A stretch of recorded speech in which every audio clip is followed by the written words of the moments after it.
there was two decisions. The overall vaccine or test mandate has been knocked down for private employers, but for healthcare workers specifically, the vaccine or test mandate has been retained, and that is what caused Tucker Carlson to absolutely lose his mind and call Brett Kavanaugh a cringing little liberal and then laugh like a madman.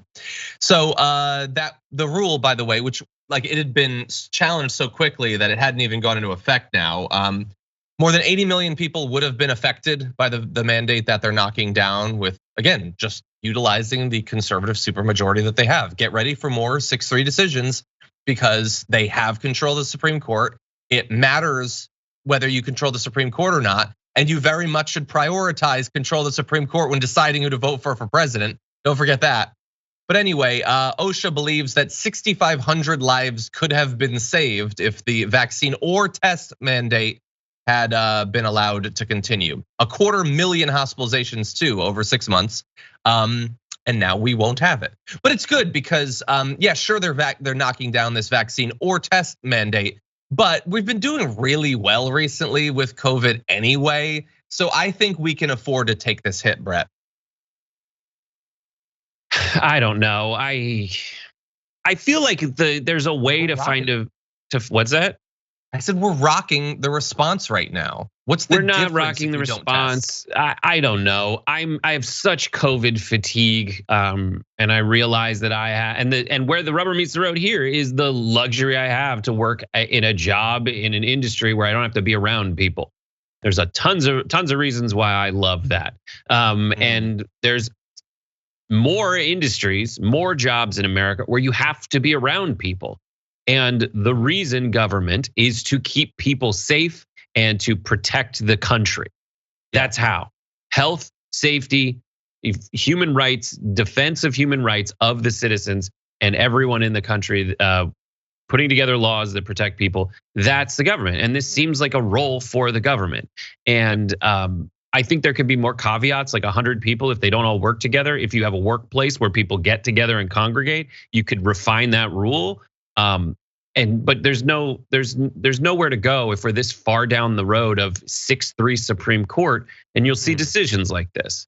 And another thing that's worth pointing out is it's never going to be good enough for Tucker Carlson. Whatever the people in the Supreme Court do, he's tried along the way to try to, exert. He still has this like phantom elitism syndrome, this phantom Swanson broth heir syndrome, where he thinks that there's, he cut off that limb, but it still kind of used to kick in every now and then, and he would exert some kind of, hey guys, wait a minute moment. That's gone. It's too far. It's the goal is to go just as far as his audience wants him to, and his audience never wants him to stop. And he's gonna do that. And then it's to show how weak everyone else around him in his own party is.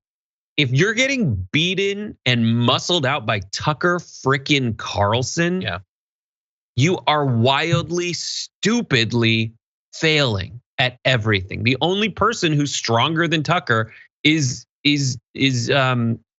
Donald Trump. And the weakness in this, epic battle between the two of them that will cause the downfall is Donald Trump's vanity when it comes to mandates.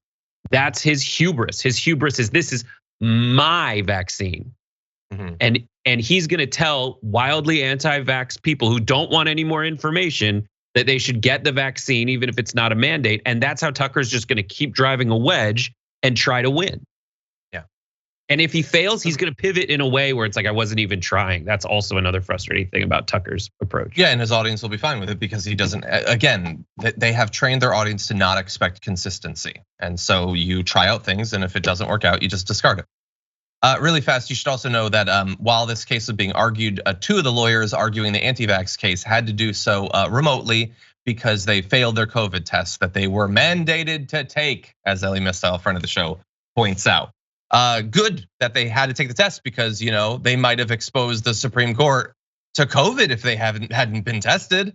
So it's good that the Supreme Court has that protection that they're now denying to 80 million workers.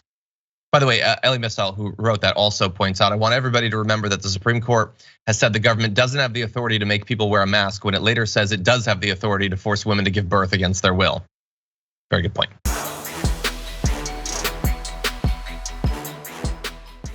Check out the Damage Report podcast each day, wherever you get your podcasts, whether Pocket Casts or Stitcher or iTunes.